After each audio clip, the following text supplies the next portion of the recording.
Laura, tenés apagado el micrófono. Le puse silencio a todo el mundo, incluido a mí. Bien, bueno, ya tenemos la grabación en curso, así que si les parece bien, empezamos. Buen día a todos, a todas.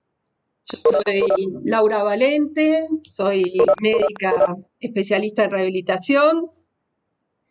Estoy en la escuela desde los inicios. Y anteriormente también fui docente durante muchos años en la escuela, en Ciencias de la Salud, en la licenciatura de Terapia Ocupacional, así que hace muchos años que disfruto de la docencia. Eh, bueno, hoy vamos a hablar de sistema tegumentario, o sea, vamos a hablar de la piel y de sus anexos, siempre y cuando esto quiera avanzar. Bien, bueno.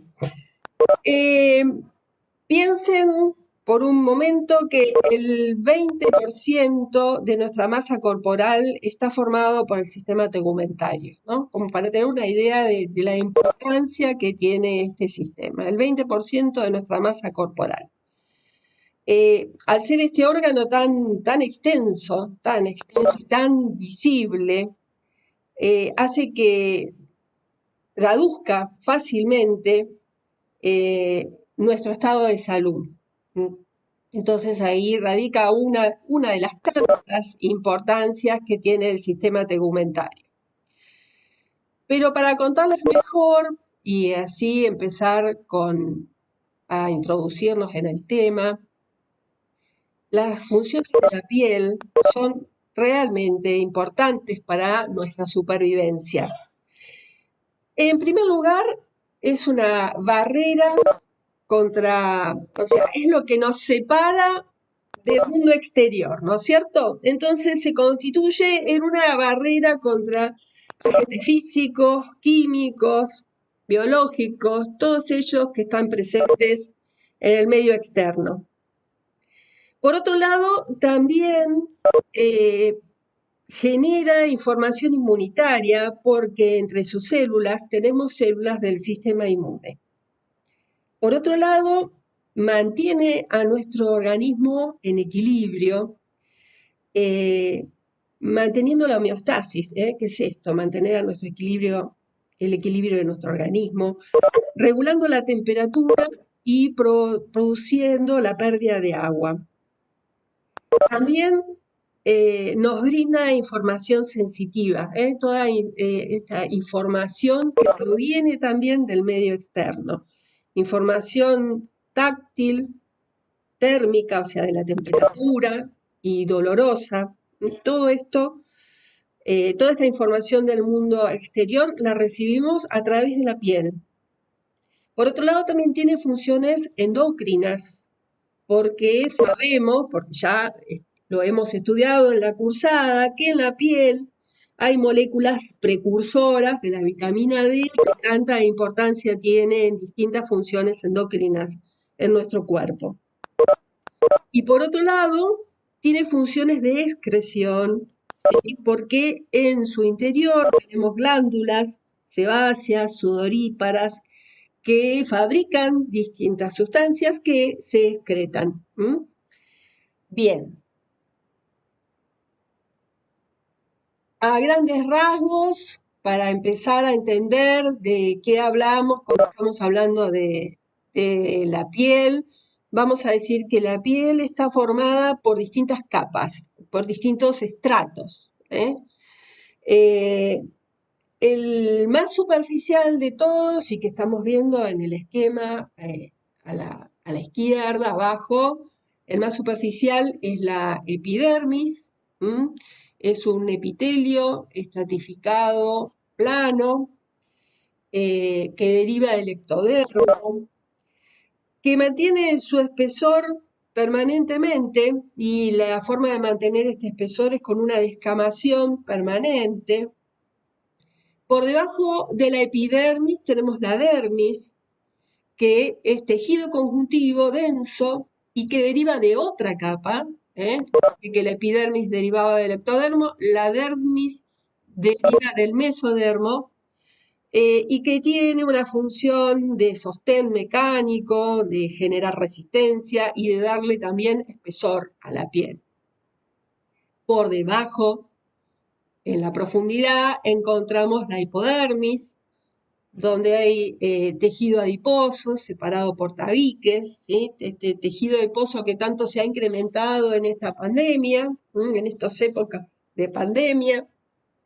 Tejido adiposo que es nuestra reserva energética y que también funciona como aislante. Y también en la piel tenemos los derivados epidérmicos, o que también conocemos como anexos cutáneos, que son los folículos pilosos y la piel, los folículos pilosos y los pelos, las glándulas sudoríparas que les hablaba recién, las glándulas sebáceas, las uñas y las glándulas mamarias que ustedes ya vieron en otro seminario. Pero siguiendo con las distintas clasificaciones o separaciones que podemos hacer dentro de clasificaciones que podemos hacer en la piel, también hay una separación que la hacemos en base al espesor de la piel. Este espesor que puede ir de 1 milímetro o a 5 milímetros y hace que diferenciemos en piel gruesa, que es la capa epidérmica que es muy gruesa, que no tiene pelos, que está generalmente en las zonas que están sometidas a mucho roce y a mucha fricción, como por ejemplo las manos, las palmas de las manos y las plantas de los pies.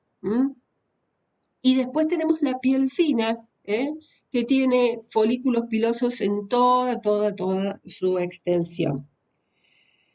Bueno, para ir ya más en detalle y poder dedicarnos a uno de estos estratos, que es la epidermis. Como ya les conté, la epidermis es un epitelio estratificado plano, o sea, es células que son chatas, son planas y que tienen muchas capas. Tiene una organización, o sea, este estrato que es el más superficial, acá vemos en la imagen que se está señalando de lo superficial a lo profundo. Si vamos desde lo profundo, la piel comienza con un estrato basal, que está apoyado sobre la lámina basal, que está compuesto por una única capa de células que son cúbicas o cilíndricas muy bajas, que en esas células se genera tiene una importante actividad mitótica y desde ahí, digamos, son las células madre de la epidermis. A medida que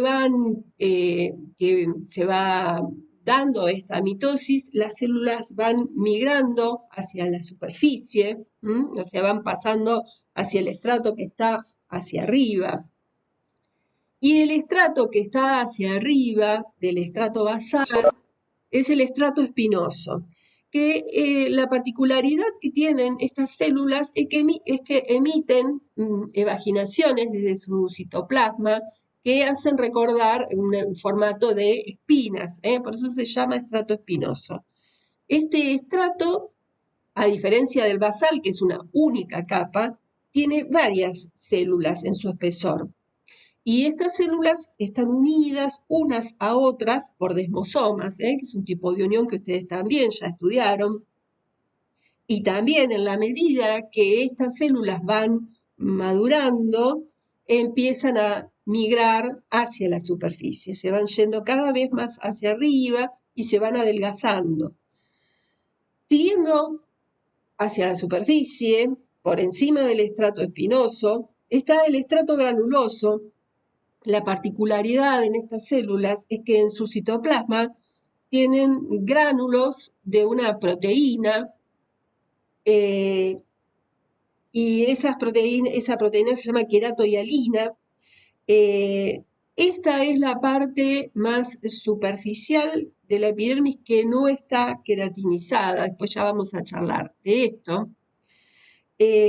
más o menos tiene unas 3 capas de espesor. Seguido a esto, seguido al estrato granuloso, y únicamente en la piel gruesa se encuentra el estrato lúcido, que es una diferenciación del estrato córneo, pero les recuerdo que únicamente se encuentra en el este estrato lúcido se encuentra en la piel gruesa. Siguiendo hacia allá, lo más superficial que tenemos en la epidermis, está el estrato córneo. En este estrato las células están queratinizadas. Acá lo que se ve claramente es que hay una transición muy marcada, ¿no es cierto? Una diferencia muy marcada entre las células del estrato granuloso y las del estrato córneo. Porque, ¿qué sucede? Estas células van perdiendo sus núcleos, van perdiendo sus organelas, se quedan como disecadas, están aplanadas y tienen una importancia en la generación de la barrera epidérmica contra el agua, que ya la vamos a ver en más detalles. Este estrato córneo tiene un espesor variable y por supuesto está más desarrollado en la piel gruesa que en la piel fina, ¿sí? ¿Vamos bien hasta ahora? Bueno. Laura, acá me preguntan, ¿el estrato germinativo solamente está en el feto? No, el estrato germinativo, el estrato basal es el estrato donde se generan todas las células de la piel. Ese estrato basal, donde están las células, que decimos células madre de la piel, porque a partir de allí se generan todas ellas. ¿Sí? Claro, porque creo que en FSH habíamos visto estrato germinativo, por eso. A lo mejor lo nombran como estrato germinativo, pero es el estrato basal. ¿Sí? Pero es lo mismo entonces. Yo entiendo que sí. Yo entiendo que sí, que es lo mismo. ¿Sí? Porque no he encontrado nada que diga que debe tener distinto nombre, pero ser exactamente lo mismo. ¿Sí? Igual lo podemos chequear. Bueno. Perdón, sí, en el ROS figura, como vos decís, Laura, el estrato basal es el estrato germinativo. Exacto. Bien, bueno. Avanzamos entonces.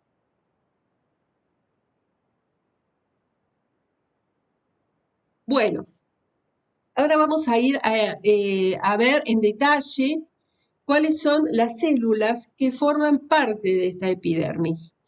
Sin lugar a dudas, la estrella o la célula fundamental de la epidermis es el queratinocito. El 85%, como dice aquí, de las células que componen la epidermis son queratinocitos. Son una célula que tiene, como ya estudiamos al principio, una muerte celular programada, tiene un proceso de apoptosis. Es una célula altamente especializada que produce una proteína que es la queratina. Estos gránulos, como ustedes vieron en la figura anterior, que se producen en el estrato granuloso, que empiezan a aparecer en el citoplasma, esos gránulos de queratohialina, van en aumento, después se liberan en el citoplasma y se aglomeran formando filamentos de queratina, y ahí comienza a convertirse esta célula del estrato granuloso, comienza a convertirse y empieza lo que es el proceso de cornificación. Este proceso de cornificación, que como les decía, el queratinocito pierde el núcleo, pierde la organela, se aplana, se deseca. También van destruyéndose los desmosomas y esto es lo que hace que al final las células se vayan eliminando, vayamos perdiendo células de la piel que continuamente se van recambiando. Este reemplazo de las células epidérmicas, que se llama rotación, se conoce como rotación, aproximadamente se produce cada 47 días. Pero este número, digamos que depende de las mitosis de ese estrato basal, ese tiempo de diferenciación y de muerte celular programada, o sea, de ese proceso de apoptosis, y de cómo se vayan exfoliando, o sea, cómo se vayan yendo las células desde la superficie, que esto, como les comentaba, se da por la rotura de los desmosomas que unen queratinocito con queratinocito. Otra de las células que forman parte de la epidermis son los melanocitos. Los melanocitos que derivan de las crestas neurales y que después migran hasta ubicarse en la epidermis, forman un 5% de las células de la epidermis, forman un pigmento que es la melanina. Hay un melanocito cada 36 queratinocitos, esto es como una constante, ¿no? Como les decía, su función es producir melanina, y la función de la melanina es ubicarse protegiendo al núcleo del queratinocito, protegerlo de los rayos ultravioletas. La melanina se produce por la hormona estimulante de los melanocitos, que ustedes la habrán estudiado, porque se produce en el lóbulo anterior de la hipófisis. Después tenemos células que forman parte del sistema inmune, como son las células de Langerhans. Estas células se originan en la médula ósea, donde se originan todos los elementos de la sangre, y después migran hasta introducirse en la epidermis. Son células presentadoras de antígeno. ¿Qué quiere decir? Que cuando encuentran en la epidermis alguna sustancia que no reconocen como propia perteneciente al organismo, la fagocitan y se la presentan al resto del sistema inmune para que continúe con la respuesta inmunológica. Estas células, por ejemplo, son las responsables de las dermatitis por contacto, ¿no? O sea, de aquellas cosas que tocamos y que después nos generan una reacción en la piel, esas cremas que por ahí nos ponemos y después nos hacen alergia, como decimos. Bueno, las responsables son estas células de Langerhans. Finalmente, otras células que tenemos en la epidermis son las células de Merkel, que en verdad estas células son neuronas. Las neuronas son células muy especiales que están formadas por un cuerpo celular y una prolongación que se llama axón.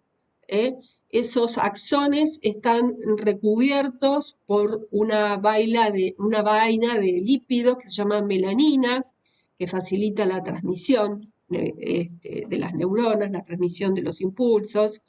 Bien, estas células de Merkel son neuronas que al llegar al estrato basal, ese axón, esa prolongación, pierde esa mielina que yo les contaba, perfora la lámina basal y se expande formando una placa, como pueden ver ahí en la imagen. Y esto es un mecanorreceptor. ¿Qué quiere decir que es un mecanorreceptor? Que es un receptor de presión, o sea, toda sensación de presión sobre nuestra piel, uno de los informantes son estas células de Merkel. Bueno, ahora como para tener una imagen grande y poder repasar un poco, aquí vemos el estrato basal, y dentro del estrato basal, intercalado en el estrato basal, encontramos los melanocitos. Siguiendo hacia arriba del estrato basal, tenemos los queratinocitos espinosos en el estrato espinoso. Más arriba el estrato granuloso, y ahí ya vemos cómo las células también se van aplanando. Y finalmente el estrato córneo, cuando ya el queratinocito sufrió su proceso de cornificación. me olvidé de remarcarles algo muy importante dentro de el queratinocito, que viene bien aquí decírselo. En ese proceso de cornificación se produce la barrera epidérmica contra el agua. ¿Qué es la barrera epidérmica contra el agua? Esto que nos hace impermeables al agua, ni más ni menos, ¿no? Nosotros nos metemos en el agua y salimos del agua, somos impermeables, el agua no penetra en nuestro organismo. En este proceso de cornificación, el queratinocito fabrica una envoltura celular que se ubica por dentro de la membrana plasmática y que está formada por proteínas insolubles. Y del lado de afuera fabrica una envoltura lipídica que está formada por ceramidas, por colesterol y por ácidos grasos. Y eso es lo que produce esta barrera epidérmica contra el agua. Esta barrera epidérmica contra el agua expone su mayor importancia, por ejemplo, en el gran quemado. El paciente que sufre quemaduras importantes pierde esta barrera epidérmica contra el agua y eso es muy, pero muy grave. Bien. Bueno, seguimos. ¿Se acuerdan al principio que les dije que teníamos la epidermis, la dermis y la hipodermis? Ahora vamos a dedicarnos a hablar de lo que es la unión entre la dermis y la epidermis. Para poder generar una buena adhesión entre las dos capas, entre la dermis y la epidermis, se genera como un aumento de superficie, ¿no? Que se traduce en esta formación festoneada, por la cual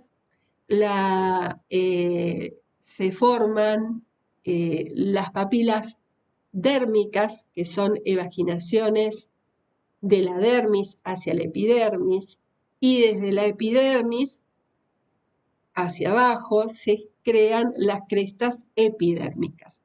Entonces, esta formación entre las papilas dérmicas y las crestas epidérmicas, que se llama unión dermoepidérmica, se expresa muy fuerte y sobre todo con una gran cantidad de estas formaciones en los lugares donde hay mucha tensión o donde hay mucha fricción, como pueden ser las palmas de las manos y también las plantas de los pies. Pero en la piel gruesa, como les decía recién, y sobre todo en nuestras manos y en nuestros pies, genera un patrón distintivo, genéticamente determinado para cada individuo, y que son las huellas dactilares y las huellas plantares. Esto no, ustedes saben perfectamente que no hay dos personas que tengan las mismas huellas, y esto está dado por esta unión dermoepidérmica. Bueno, pasamos a la dermis, o sea, terminamos con la epidermis, vimos lo que era la unión dermoepidérmica y nos vamos a ver qué es la dermis.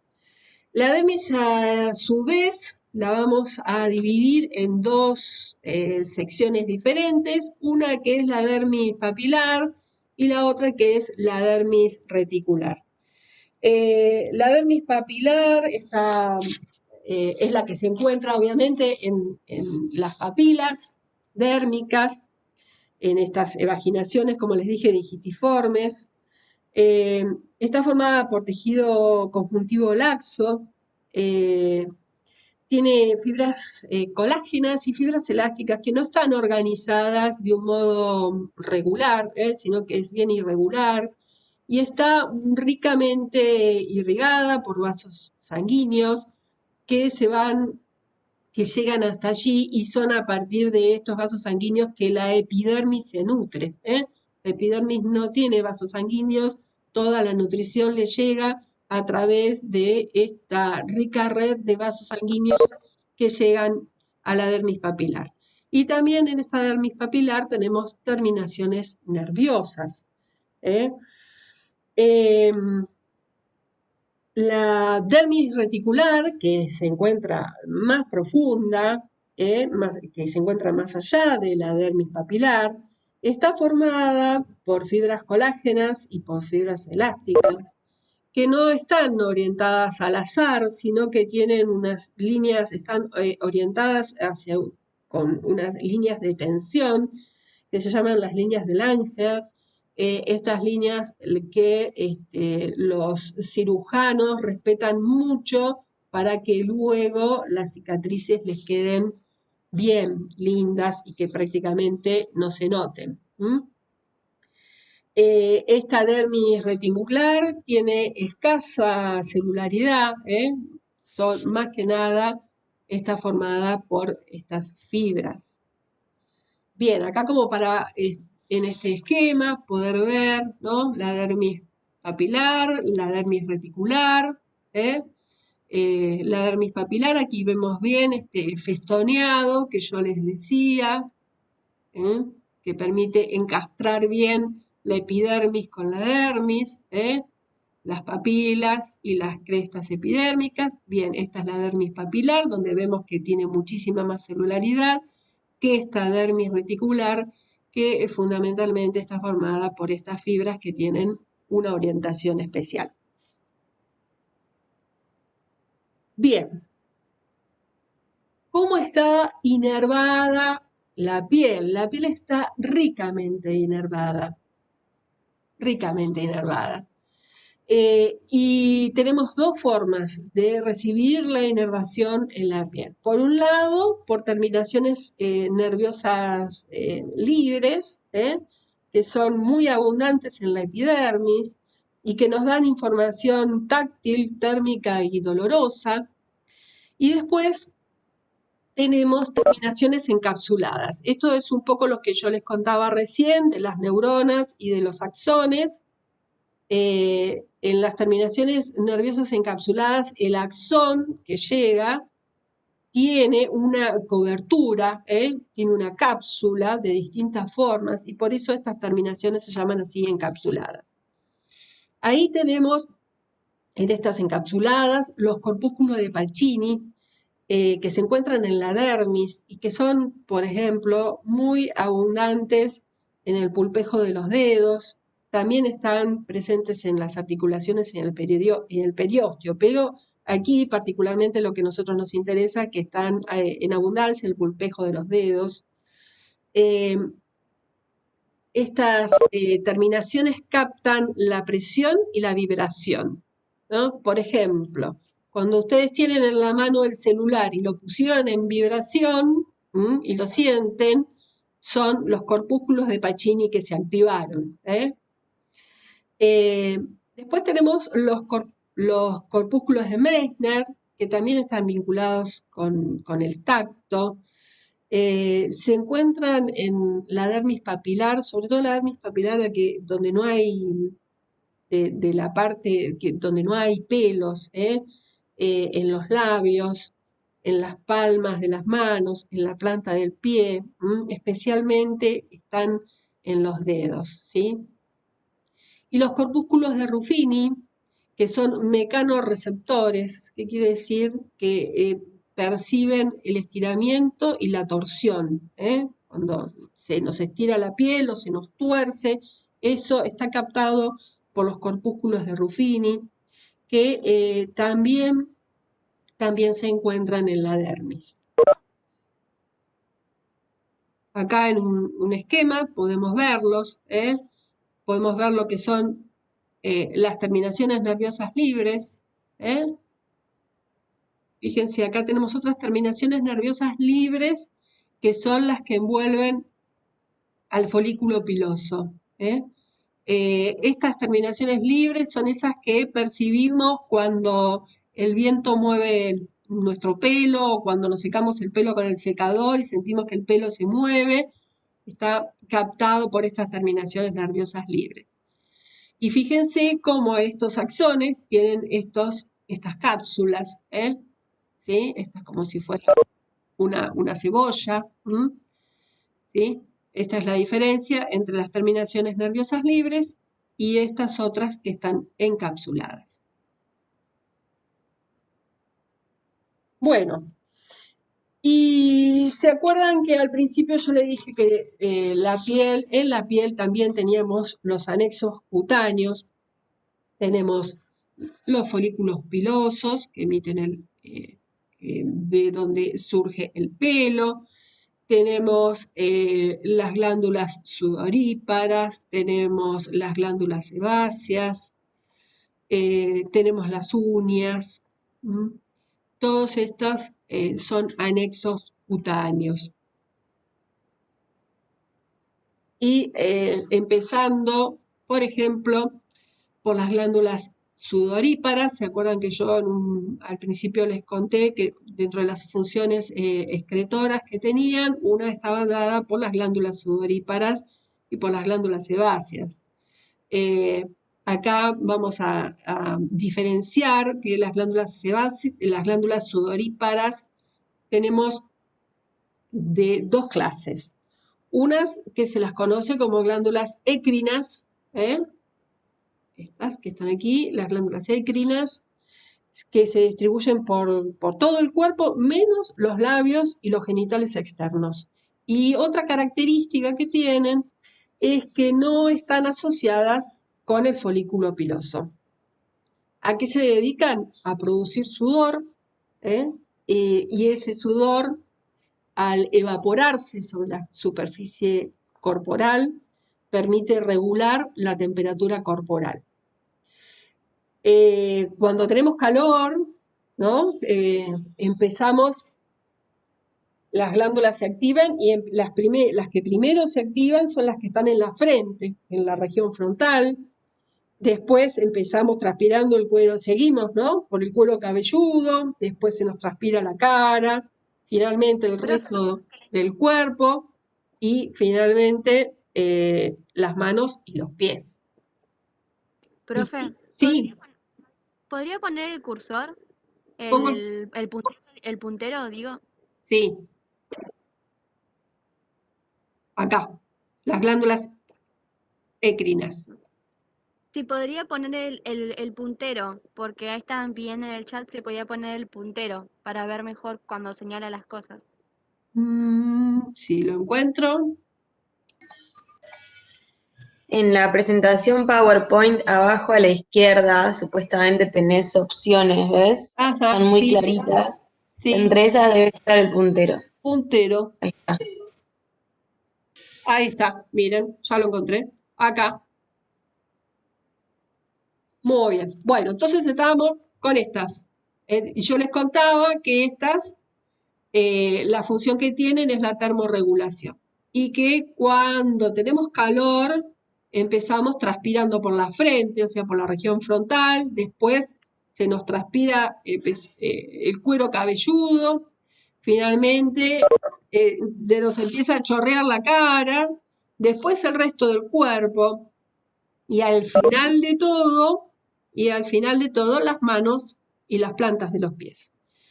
Distinto nos pasa cuando estamos asustados, cuando estamos antes de entrar a rendir un examen, cuando tenemos que hacer una cosa difícil, ¿sí? ¿Qué se nos transpiran primero? Las manos, los pies y las axilas. Y después puede ser el resto del cuerpo, pero lo que primero tenemos es eso. Esto pasa porque la inervación es diferente, la inervación cuando tenemos que termorregular, digamos, la inervación es colinérgica y en cambio cuando estamos asustados la inervación es adrenérgica, ¿no? Ustedes ya lo habrán visto cuando vieron médula suprarrenal, eso. Bueno, después tenemos otro tipo de glándula que es la apócrina. Estas glándulas apócrinas están vinculadas al folículo piloso. Y las encontramos en la axila, en la areola y en el pezón de la glándula mamaria, en la región perianal y en los genitales. Estas glándulas, por ejemplo, producen la secreción, inmediatamente la eliminan. Estas glándulas producen su secreción y la almacenan. No están activas durante toda la vida, comienzan su actividad a partir de la pubertad, digamos que son hormonodependientes, y su secreción está formada por abundantes proteínas, hidratos de carbono, amonio y lípidos. Cuando la secreción se emite hacia el exterior, no tiene olor. Pero cuando las bacterias que están en la superficie de la piel procesan esta secreción, ahí se produce el típico olor desagradable a transpiración, a sudoración, ¿sí? Entonces, recordamos que la diferencia es que estas almacenan su producto de la secreción, que son hormonodependientes, que empiezan a funcionar en la pubertad, vinculadas al pelo, y que su secreción, a pesar de ser inolora, cuando llega a la superficie y las bacterias la descomponen, generan el olor a transpiración. Después tenemos las glándulas sebáceas. Las glándulas sebáceas se originan del folículo piloso. Como vemos acá, son como una evaginación de este folículo piloso. Puede haber varias por folículo piloso, no una sola. Su secreción es el sebo, que permite lubricar el pelo y lubricar la piel. La secreción que produce se llama holocrina. ¿Por qué se llama holocrina? Porque las células que la producen se destruyen junto con la secreción, se destruyen y se eliminan junto con la secreción. O sea que las células que producen el sebo, una vez que producen el sebo, lo vuelcan, pero ellas también se van con esa producción. Bueno, vamos a pasar al folículo piloso, al pelo. Sí, profe, ¿por qué las bacterias se acumulan mayoritariamente en la axila y eso? No, no se acumula mayoritariamente. Nosotros tenemos una flora microbiana sobre toda nuestra piel. En toda nuestra piel tenemos bacterias. Bacterias que conviven con nosotros y con las que no tenemos inconveniente. En esos lugares donde están ubicadas estas glándulas, cuando la secreción llega, donde estoy en otro lado, cuando la secreción llega arriba, la descomposición de esas bacterias lo hacen así. Pero bacterias tenemos sobre todo en toda nuestra superficie corporal. Pero convivimos armónicamente con ellas. ¿Sí?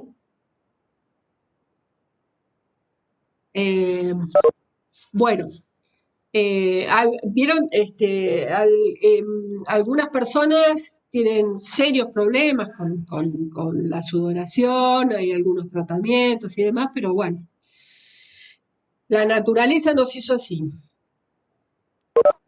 Bueno, vamos a charlar ahora del folículo piloso, donde se genera el pelo, se encarga de la producción del pelo y de su crecimiento, no solo de fabricarlo, sino también de que crezca. El pelo es está formado por células que tienen queratina en su interior. Esa queratina es queratina dura, a diferencia de la queratina blanda que está en el epitelio, en la epidermis. El color del pelo está dado por la melanina. En este segmento inferior del folículo piloso se encuentra el bulbo, y en el fondo de este bulbo están las células matriciales, que son las que generan el pelo y también aseguran su crecimiento.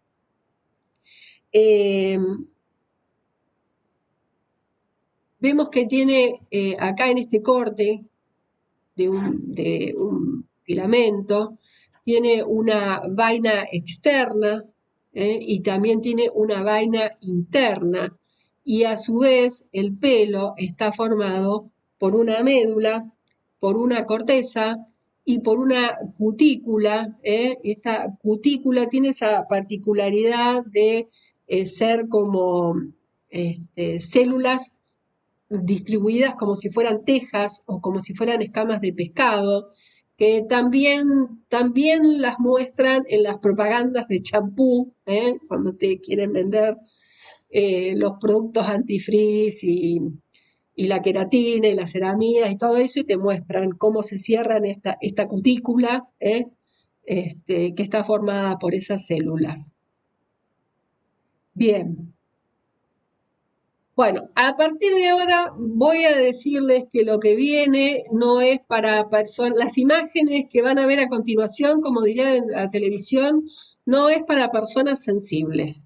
Vamos a ver algunas imágenes de lesiones de la piel, que por ahí a algunos no les van a gustar, pero bueno, aparecen en nuestra vida diaria de médicos, las vamos a ver. Las lesiones en la piel, vamos a hacer una pasada rápida, ¿no?, por estas lesiones primarias y secundarias de la piel, porque después ustedes las van a ver en detalles en las cursadas, en otras cursadas. Pero esto es para que puedan tener una idea de estas manifestaciones que pueden aparecer en la piel. La piel pueden aparecer lesiones primarias, cuando las lesiones aparecen en una piel que estaba previamente sana, o sea que no tenía nada, y pueden aparecer lo que denominamos lesiones secundarias, que son aquellas que aparecen por una agresión externa sobre la piel, o aparecen como evolución de estas lesiones primarias, ¿sí? Bueno, vamos a empezar con la mácula. La mácula fundamentalmente es una alteración en el color de la piel que no tiene relieve, que tocamos la piel y la piel está igual, o sea, no cambió su textura.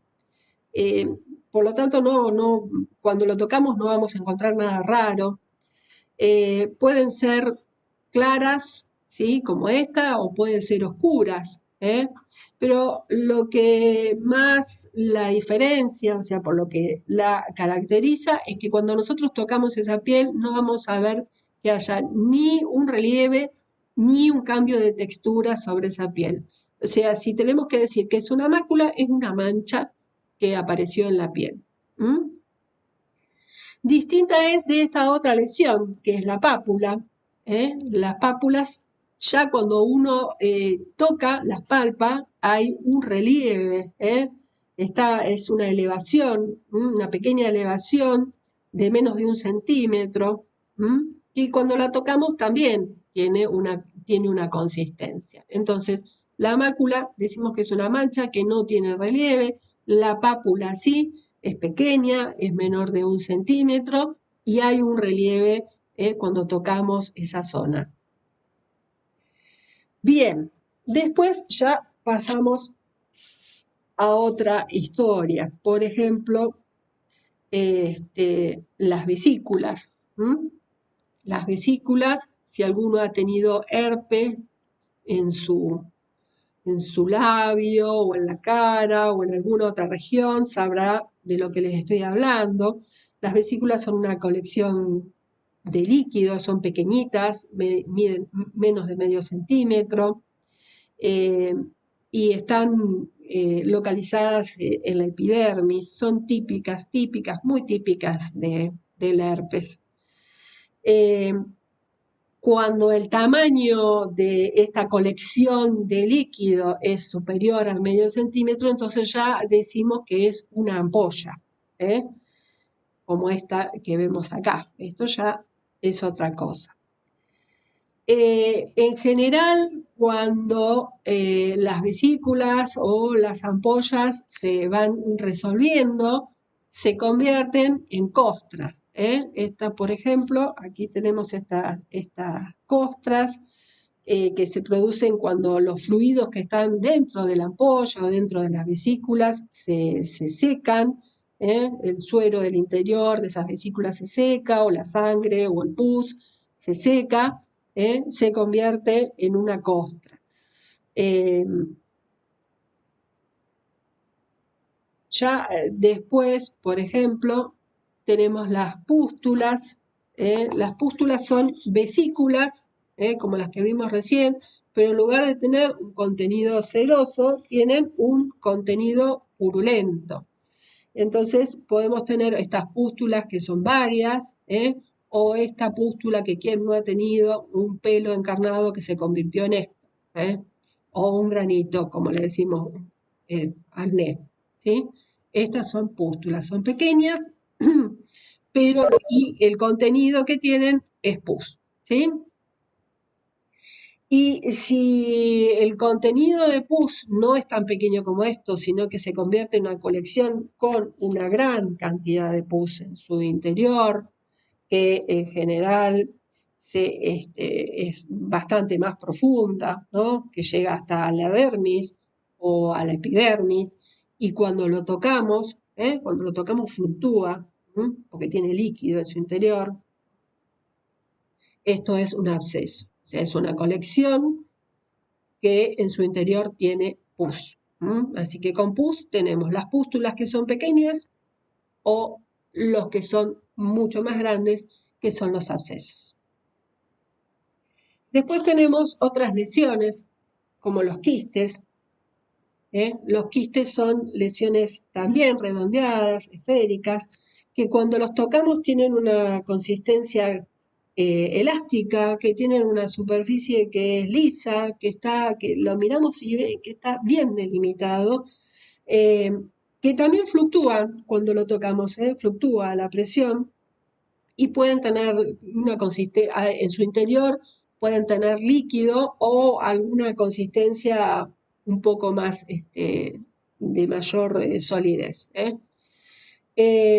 Después tenemos los nódulos. Los nódulos también, como ustedes ven, son superficies redondeadas, también están bien delimitadas, son lisas, pero la diferencia del nódulo, que cuando uno lo toca no fluctúa, sino que es sólido.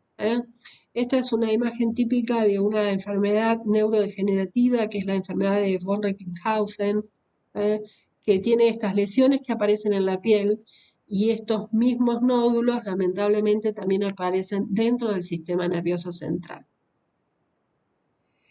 Y esta imagen es una placa, se llama placa, son una elevación, si nosotros la palpamos, vemos que está elevada, y que la extensión, por supuesto, es mayor de 1 centímetro. A veces hay varias placas que confluyen.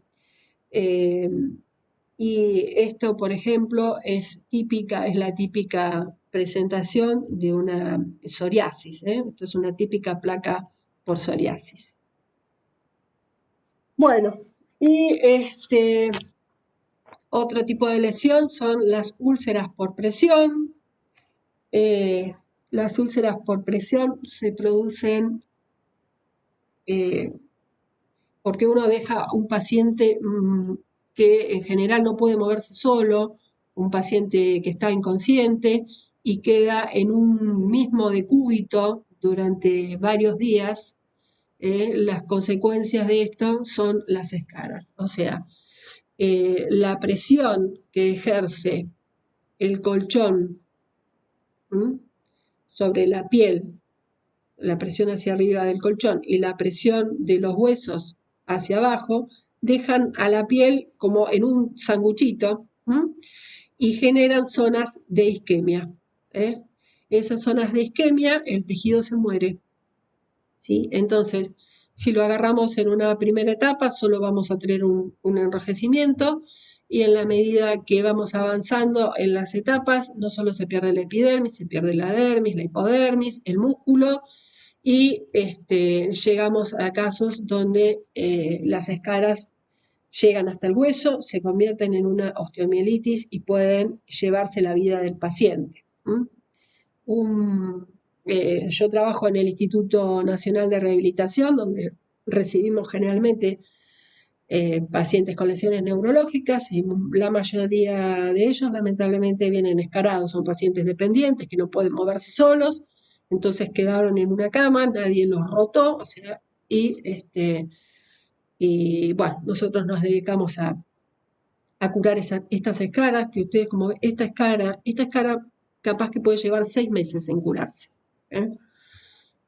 A veces los cirujanos plásticos hacen injertos de piel y de músculo para cerrarlas, pero esto implica que este paciente que tiene una úlcera sacra tal vez tenga que vivir 6 meses boca abajo para que se pueda curar. Entonces, como decía un querido cirujano plástico del que yo aprendí, las úlceras por presión no se curan, se previenen. Hay que rotar a los pacientes cada 2 horas para que no se escaren. Bien, no nos vamos a ir sin decir algunas cosas, sin recordar que no debemos exponernos al sol sin protección, ni debemos exponernos al sol en horarios que son donde la radiación ultravioleta es muchísimo más alta, que esta exposición puede generar cáncer de piel y que también es algo prevenible, porque si nosotros no nos exponemos al sol sin protección y si no nos exponemos en horarios que no corresponden, podemos prevenir el cáncer de piel, sobre todo en aquellos individuos de piel muy blanca. Pero esto corre para todos. Bien, por otro lado, nada, hacer algunos comentarios sobre cuestiones vinculadas a la piel, como es este mito de la eterna juventud. Vivimos en un mundo altamente competitivo, donde la imagen es como fundamental, ¿no? Vivimos como de las apariencias. Entonces, el imperativo es: no tenemos que arrugarnos, ¿no? No tenemos que tener arrugas. Hoy estamos viendo que las cirugías estéticas se realizan cada vez a edades más tempranas, que las inyecciones de toxina botulínica también cada vez se hacen a edades más tempranas. Y esto a veces no sé si les pasa, pero vemos personas famosas, ¿no? Cuando las miramos después de una cirugía ni siquiera podemos reconocerlas porque se han perdido hasta sus rasgos, sus rasgos más distintivos, ¿no? No los puedes reconocer, ¿no? Se parecen cada vez menos a las personas que fueron. Es un temita y en verdad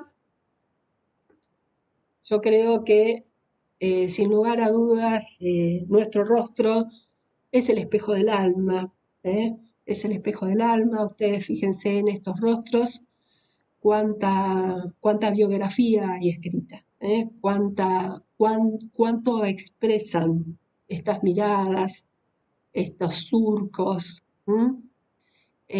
Así que, bueno, es esto.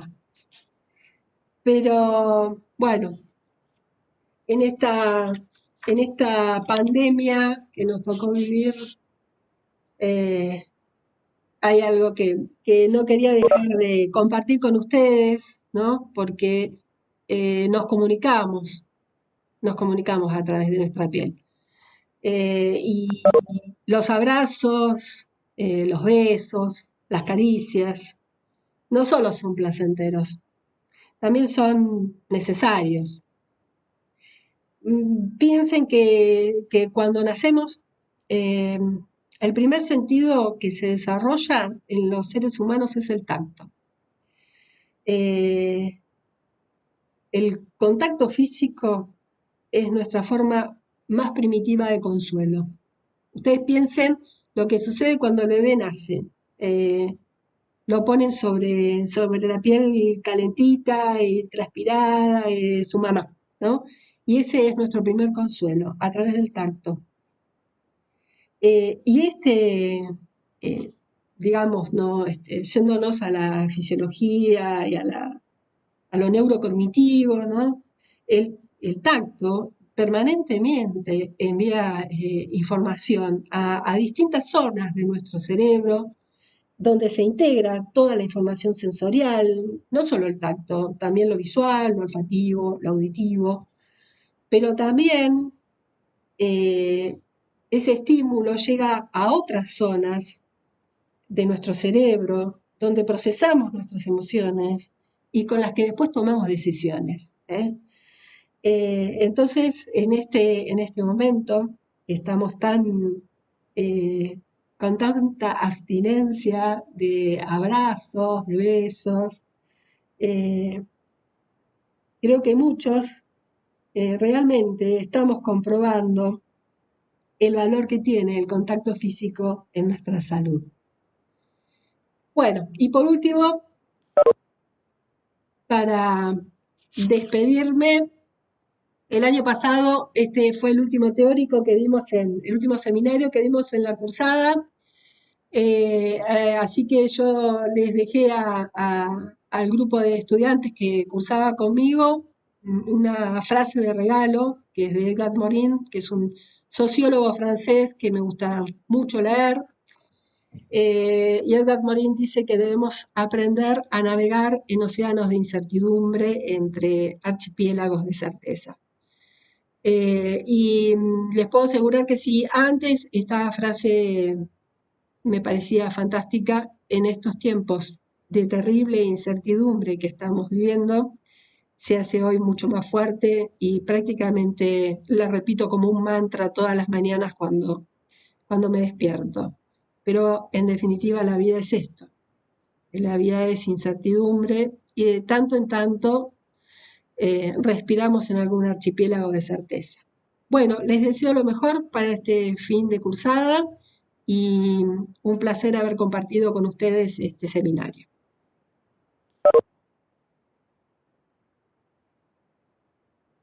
Muchas gracias, profe. Bueno. Chao, profe, excelente la clase. Muchas gracias, profe. Un placer. Lástima que no los puedo ver. Chao, doctora. Chao. Gracias, Laura. Muy buena la clase. Chaucito. Excelente clase, Lau.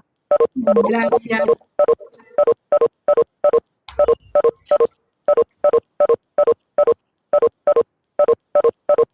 Laura, ¿sabes qué no dijimos? Si podés, aunque por total queda grabado, ¿cuál es la bibliografía que usaste para la clase que algunos habían preguntado? El ROS. Perdóname que recién te lo diga. El ROS. El ROS. Bien. Espera que quiero Perfecto, gracias. detener